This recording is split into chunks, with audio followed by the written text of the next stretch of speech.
calls for a cap on migration to ease the rental crisis. Let's have a look. Hello everyone, Florian here and welcome to another episode of HeiseSays. Grab your stein of coffee because I can't believe we're about to read this article from realestate.com.au, originally from the Daily Telegraph, calling for caps or a shift on migration to ease the rental crisis. Now, the reason why I'm surprised this is being discussed in the public is that neither of the major parties will acknowledge it. They don't seem to care. They don't seem to acknowledge the fact that immigration and population growth might have an impact on housing affordability. Now, if you average it all out, migration into a country generally has a tiny positive impact economically. You know, it's not a negative, it's a slight positive. Overall, the economy grows. We're seeing here in Australia that we're actually getting a GDP, our growth per capita, GDP growth per capita is actually trending down since the GFC, but we're getting rapid population increase. Now, the studies I'm referring to are quite old and they're based on America. Here in Australia, we've only got 5 cities and 50% of the people live in 3 of them. So is our infrastructure keeping up with our population growth? Well, I know our potable water isn't, and we've looked at that on the channel, so we'll have to see this here. I can't see any of the major parties legitimately going to an election with discussions of limiting migration because long-term they need to maintain our tax base here in the country. And they're planning for the future. That's what they're doing. Australians love all their tax handouts and their government services and their big government. You can't argue with that. So we need to keep our population growing. And no one's having enough kids, so what do you do? But anyway, let's look at this. The migration shift needed to ease a rental crisis, modelling shows. The federal government should consider a temporary cap on migration to give housing supply time to catch up to the record surge in population growth, one of the country's top housing market forecasters claims. And we've got another article we'll look at just with housing supply not meeting demand, let alone this extra million houses that Labor wants to be built. It's going to be challenging, everyone. Property analyst Lewis Christopher, whose firm SQM Research has a strong track record of predicting movements in the housing market, said continuing record migration inflows would prolong the current rental crisis. And I don't think anyone would at all be surprised with that. The SQM research modelling revealed that a temporary cap on migration numbers would ease conditions in the rental market sooner. But you've got to understand, there's many lobby groups pushing for increased migration. You've got the construction industry having shortages in labour and skills to actually meet this supply demand that we need so urgently. You've got the university industry, which many universities now, they are so set up for just making money from international students. There's a whole industry there. Mr. Christopher said, Sydney and the rest of the nation were not building enough houses and units to cater for the record migration. A temporary cap on migration intake would allow capital cities more time to build the housing needed to cater for strong population growth, Mr. Christopher said, noting that the cap could be removed when more housing is built or approved. You know, this honestly seems like a sensible policy that you think would just exist. That our migration numbers, that each state should compete for a certain allocated intake of population growth from overseas based on their ability to provide housing and infrastructure to meet that. You'd think so, wouldn't you? That would just be something that you'd hope would be hardwired into it. But then you realize it's the bureaucrats that are running the show, isn't it? And it's difficult linking one thing to another across such a vast and complex system. At least one advantage we have here in Australia is our very stringent and tough migration policies.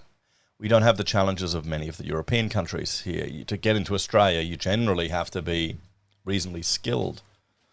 At least that's the idea.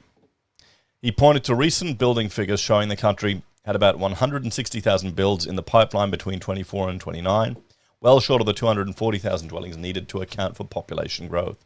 And this is one of the pillars of the housing market. We're just not meeting supply. Supply isn't being met. Record net migration of over 400,000 people was seen in 2022 compared to pre-pandemic levels of 220,000 in the 12 months to March 2020, according to PropTrack data. Population growth has continued this year, with new data released by the ABS showing the pace of growth has accelerated. It's creating shortages, Mr. Christopher said. I would strongly argue there should be a short-term cap on migration over the next 2 years while supply catches up. If we cap migration to 90,000 people over the next 2 years, the rental crisis would come to an end by the midpoint of 2025, based on our modeling, he said. So think about this. To end the rental crisis in, 2 years or a year and a half now, you'd want to cap migration at 90,000 people. When what are we getting? We have 400,000. So a quarter. Less than a quarter of what came in 2022. Can you see that happening? Can you see that happening? PropTrack senior economist Eleanor Craig noted in a report released this week that construction activity had been stunted by inflation driving up financing and material costs, as well as labor shortages. She highlighted the role the growth in migration has played in Australia's economy. Without the strong growth, the slowdown in economic activity would have been sharper. Skilled migrants have also played an important role in filling workplace shortages, she said. Although the current fast growth has been maintained in 23, growth is expected to ease in 24 and 25, PropTrack data revealed. But, I mean, you look at the Southeast Queensland Regional Plan, you look at the long-term predictions until 2050. They're predicting population to double in this region here of Queensland. So what does that tell you for house prices, guys? Just looking at that, at the macro data.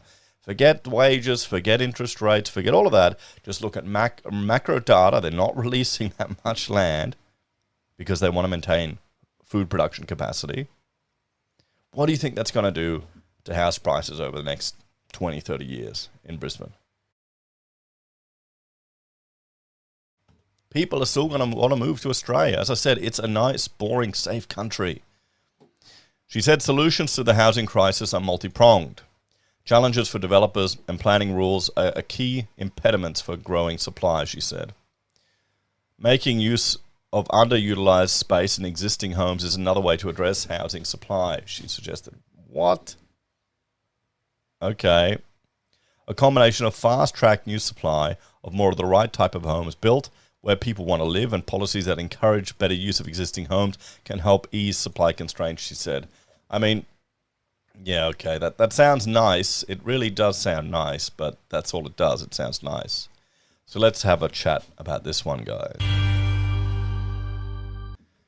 I mean, there's no surprises there. It's a supply and demand issue that we're seeing. And, I mean, putting a cap on migration, I can't see there being the political will to do that. Not from the Labor government, nor from the Liberal government.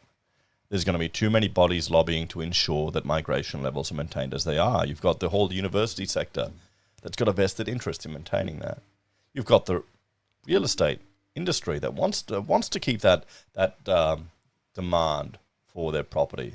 You've got the construction sector that's being urged and pushed to increase supply so much to address this, that needs the skills and capabilities to do it. And you're saying, train up Australians. That takes years. And how many people don't even last in an apprenticeship? So while it's, an interesting approach, I can't see it happening. I think the decrease in population growth that we saw during the last few years with the pandemic, I think that's a once-in-a-lifetime event. I think they're going to continue to keep population growing because, well, it's making the economic numbers look good. What do you think? Anyway, let me know your thoughts and opinions on this one. Thanks for watching. Like, share, subscribe to the channel. Check out Heise a bit more Heise does if you're interested in my other content. If you want to support us, you can on YouTube or Patreon. Use our referral links, buy our pocket squares, or call me if you need an architect. Take care, and I'll see you all next time. Bye for now.